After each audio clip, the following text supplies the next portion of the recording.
Laughter. But with my legs frozen, I use pretty much the same force, pushing downward from the hips and thighs. Only now it pushes my shoulders and my feet backward, shoots out my hips, and when I come loose, my body's tight. Nothing stringing up behind me. Watch this. Ender forced his hips forward, which shot him away from the wall. In a moment he readjusted his position and was kneeling, legs downward, rushing toward the opposite wall. He landed on his knees, flipped over on his back, and jackknifed off the wall in another direction. "Shoot me!" he shouted. Then he set himself spinning in the air as he took a course roughly parallel to the boys along the far wall. Because he was spinning, they couldn't get a continuous beam on him. He thawed his suit and hooked himself back to them. That's what we are working on for the first half hour today. Build up some muscles you didn't know you had. Learn to use your legs as a shield and control your movement so you can get that spin. Spinning doesn't do any good up close, but far away they can't hurt you if you're spinning. At that distance, the beam has to hit the same spot for a couple of moments, and if you're spinning, it can't happen. Now, freeze yourself and get started. "Aren't you going to assign lanes?" asked a boy. "No, I'm not going to assign lanes. I want you bumping into each other and learning how to deal with it all the time, except when we're practicing formations. And then I'll usually have you bump into each other on purpose. Now move." When he said move, they moved. Ender was the last one out after practice. Since he stayed to help some of the slower ones improve on technique, they'd had good teachers, but the inexperienced soldiers fresh out of their launch groups were completely helpless when it came to doing 2 or 3 things at the same time. It was fine to practice jackknifing with frozen legs. They had no trouble maneuvering in mid-air. But to launch in one direction, fire in another, spin twice, rebound with a jackknife off a wall, and come out firing, facing the right direction, that was beyond them. Drill, drill, drill. That's all Ender would be able to do with them for a while. Strategies and formations were nice, but they were nothing if the soldiers didn't know how to handle themselves in battle. He had to get this army ready now. He was early at being a commander, and the teachers were changing the rules now, not letting him trade, giving him no top-notch veterans. There was no guarantee they'd give him the usual 3 months to get his army together before sending them into battle. At least in the evenings he'd have Eli and Shen to help him train the new boys. He was still in the corridor leading out of the battle room when he found himself face to face with little Bean.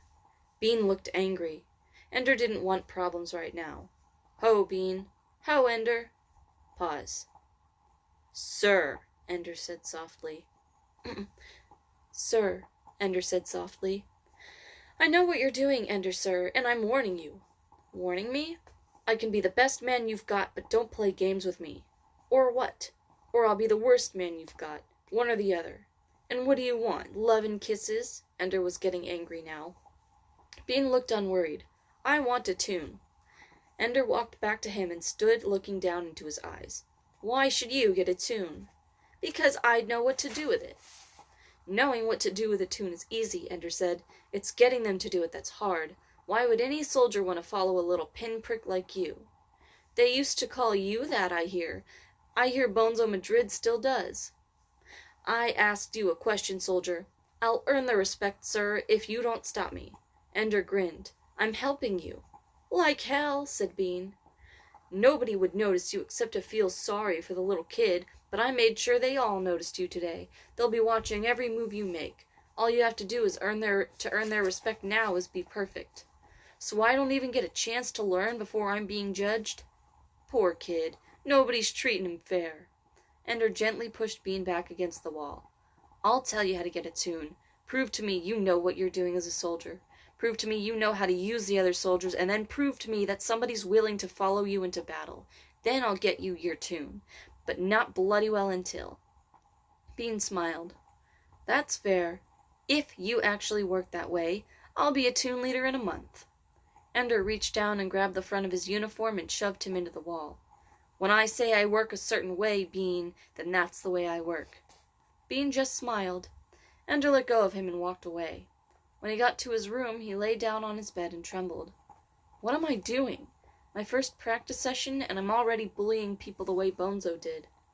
And Peter shoving people around, picking on some poor little kid so the others will have somebody they all hate.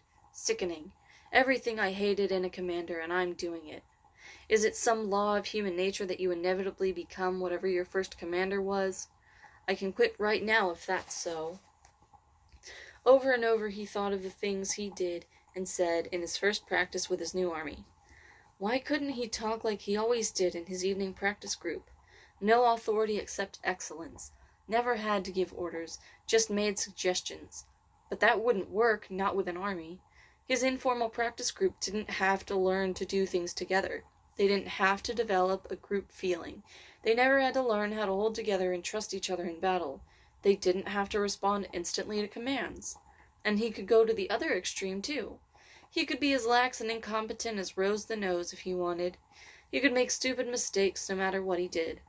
He had to have discipline, and that meant demanding, and getting quick, decisive obedience.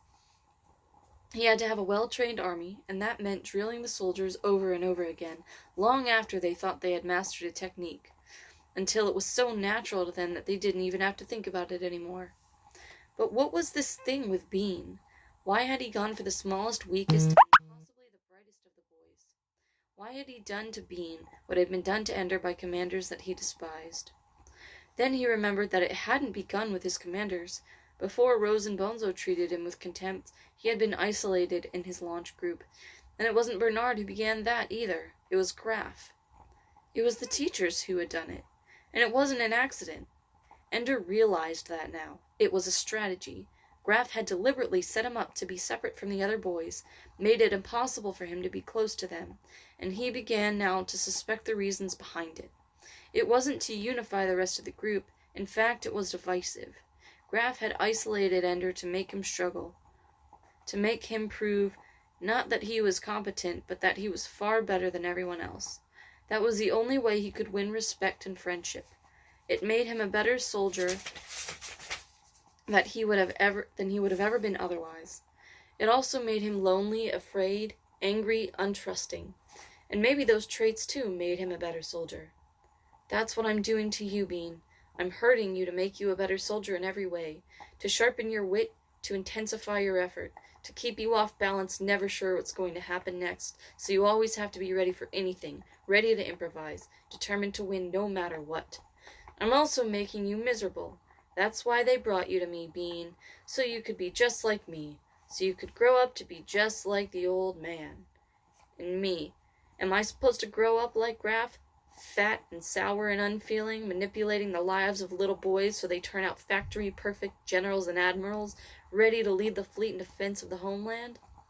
You get all the pleasures of the puppeteer, until you get a soldier who can do more than anyone else. You can't have that. It spoils the symmetry. You must get him in line, break him down, isolate him, beat him until he gets in line with everyone else. Well, what I've done to you this day, Bean, I've done. But I'll be watching you, more compassionately than you know, and when the time is right, you'll find that I'm your friend, and you are the soldier you want to be. Ender did not go to classes that afternoon. He lay on his bunk and wrote down his impressions of each of the boys in his army, the things he noticed right about then, the things that needed more work. In practice tonight, he would talk with Eli, and they'd figure out ways to teach small groups things they needed to know. At least he wouldn't be in this thing alone.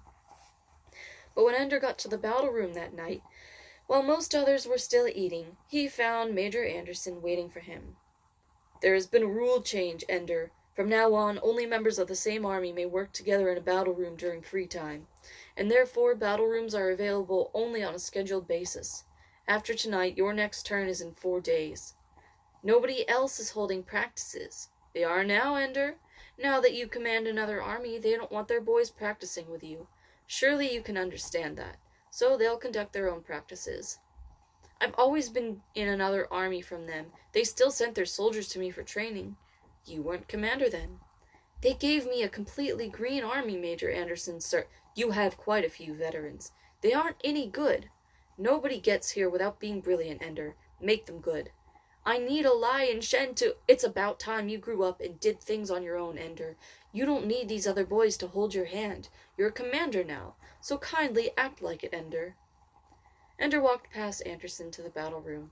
Then he stopped, turned, and asked a question.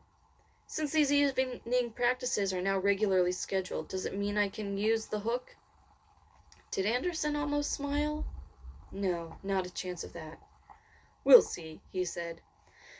Ender turned his back and went into the battle room. Soon his army arrived, and no one else. Either Anderson waited around to intercept anyone coming to Ender's practice group, or word had already passed through the whole school that Ender's informal evenings were through. It was a good practice. They accomplished a lot, but at the end of it Ender was tired and lonely. There was half an hour before bedtime. He couldn't go into his army's barracks. He had long since learned that the best commanders stay away unless they have some reason to visit. The boys have to have a chance to be at peace, at rest, without someone listening, to favor or despise them depending on the way they talk, act, and think. So we wandered to the game room, where a few other boys were using the last half hour before final bell to settle bets or beat up their previous scores on the game. None of the games looked interesting, but he played one anyway, an easy animated game designed for launchies. Bored, he ignored the objective of the game and used the little player figure, a bear, to explore the animated scenery around him. "You'll never win that way," Ender smiled. "Missed you at practice, Eli. I was there, but they had your army in a separate place. Looks like you are big time now. Can't play with the little boys anymore." "You are a full cubit taller than I am."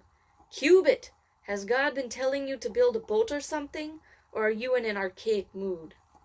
"Not archaic, just arcane. Secret, subtle, roundabout. I miss you already, you circumcised dog. Don't you know we're enemies now? Next time I meet you in battle, I'll whip your ass." It was banter as always, but now there was too much truth behind it. When Ender heard Eli talk as if it were all a joke, he felt the pain of losing a friend, and the worse pain of wondering if Eli really felt as little pain as he showed. "You can try," said Ender. "I taught you everything you know, but I didn't teach you everything I know." "I knew all along that you were holding something back, Ender." A pause. Ender's bear was in trouble on the screen. He climbed a tree. "I wasn't, Eli, holding anything back." "I know," said Eli. "Neither was I." "Salam, Eli." "Alas, it is not to be." "What isn't?" "Peace. It's what salam means. Peace be unto you." The words brought forth an echo from Ender's memory, his mother's voice reading to him softly when he was very young. "Think not that I am come to bring peace on earth. I came not to bring peace, but a sword." Ender had pictured his mother piercing Peter the Terrible with a bloody rapier, and the words had stayed in his mind along with the image. In the silence, the bear died. It was a cute death with funny music. Ender turned around. Eli was already gone. Ender felt as if part of himself had been taken away, an inward prop that was holding up his courage and confidence. With Eli, to a degree, impossible even with Shen, Ender had come to feel a unity so strong that the word "we" came to his lips much more easily than "I." But Eli had left something behind. Ender lay in bed, dozing into the night, and felt Eli's lips on his cheek as he muttered the word "peace." The kiss, the word, the peace were with him still. "I am only what I remember, and Eli is a friend in my memory so intense that they can't tear him out, like Valentine, the strongest memory of all." The next day he passed Eli in the corridor, and they greeted each other, touched hands, talked, but they both knew that there was a wall now. It might be breached, that wall, sometime in the future, but for now the only real conversation between them was the roots that had already grown low and deep under the wall, where they could not be broken. The most terrible thing, though, was the fear that the wall could never be breached, that in his heart Eli was glad of the separation and was ready to be Ender's enemy. For now that they could not be together, they must be infinitely apart, and what had been sure and unshakable was now fragile and insubstantial. From the moment we are not together, Eli is a stranger, for he has a life now that will be no part of mine, and that means that when I see him, we will not know each other. It made him sorrowful, but Ender did not weep. He was done with that. When they had turned Valentine into a stranger, when they had used her as a tool to work on Ender, from that day forward, they could never hurt him deep enough to make him cry again.